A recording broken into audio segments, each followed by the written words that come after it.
The morning the four black SUVs rolled to a stop outside the small repair shop, the air itself seemed to freeze.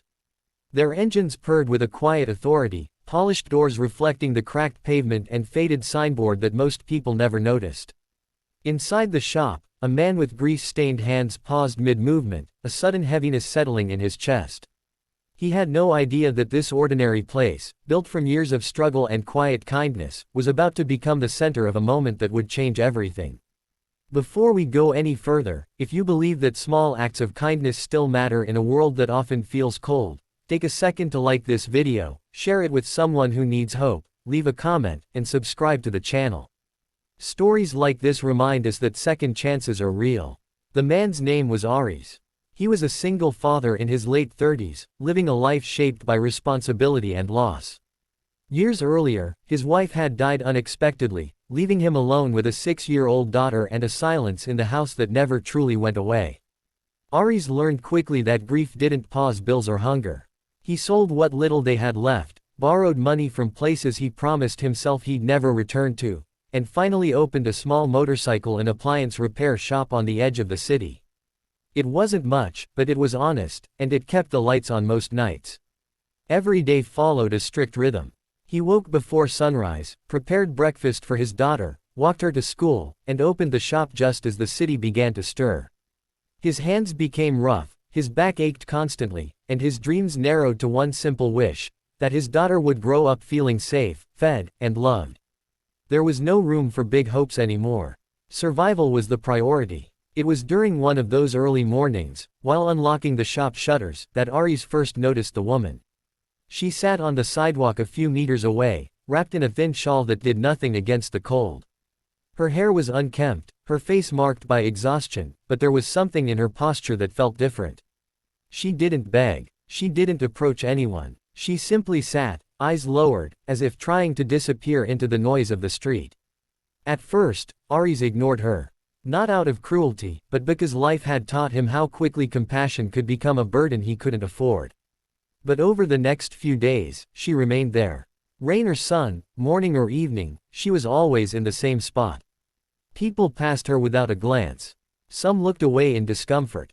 Others pretended she wasn't there at all. One afternoon, after closing the shop, Aris noticed that she hadn't moved all day. Something about that stillness unsettled him.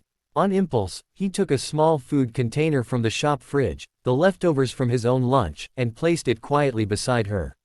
He didn't wait for thanks. He didn't say a word. He just left. The next day, she was still there. So was the empty container. That small act became a habit.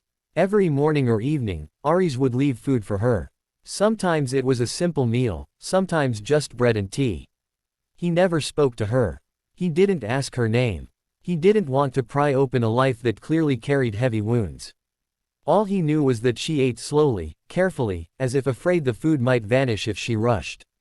Weeks passed, then months.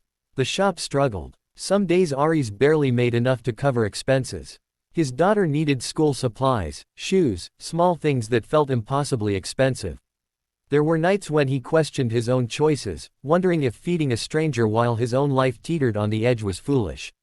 But every time he considered stopping, he saw the woman sitting there, and something inside him refused to let go. The city around them moved on. Seasons changed. The woman grew thinner, then slightly stronger, depending on the weeks. She never asked for more. She never caused trouble. She simply existed, surviving one day at a time, just like him. What Aris didn't know was that someone else had been watching. Across the street, from a parked car or a passing window, eyes followed his quiet routine. Not every day, not obviously, but enough to notice the pattern. A man feeding a homeless woman without cameras, without attention, without expectation. In a world loud with performative charity, this silent kindness stood out. One morning, the woman didn't appear. Aris felt a strange anxiety he couldn't explain. He left the food anyway, placing it in her usual spot. It remained untouched all day. That night, he barely slept, his mind racing with imagined outcomes. Had she fallen sick? Had someone hurt her? Or had she simply moved on? The next day, she returned. But something was different. She looked cleaner. Her posture was straighter. There was a faint strength in her eyes that hadn't been there before. Aris noticed, but said nothing. He returned to his work, the sounds of tools masking his thoughts. Then came the day the SUVs arrived. 4 large black vehicles pulled up in front of the shop, blocking half the road. People stopped. Shops nearby went quiet. Doors opened. Men in dark suits stepped out, scanning the area with practiced precision. The woman stood up slowly from her spot on the sidewalk. Aris felt his stomach drop. Fear gripped him in ways he couldn't name. In his life, nothing good ever arrived in convoys. The suited men approached the woman first, surrounding her with respect that felt almost unreal. One opened a door, another offered a coat. She hesitated, then turned toward Aris's shop. For the first time since he had known her, she walked directly toward him. Her steps were steady now. Confident. She stopped a few feet away, looking at the man who had fed her when no one else did. Her eyes filled with emotion that words could never carry. The suited men waited silently behind her.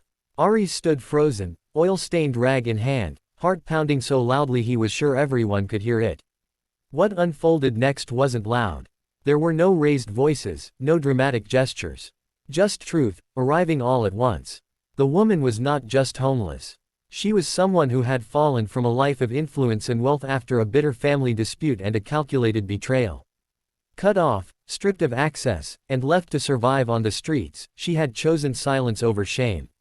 She sat outside the shop not because it was convenient, but because it was one of the few places where she had been treated like a human being.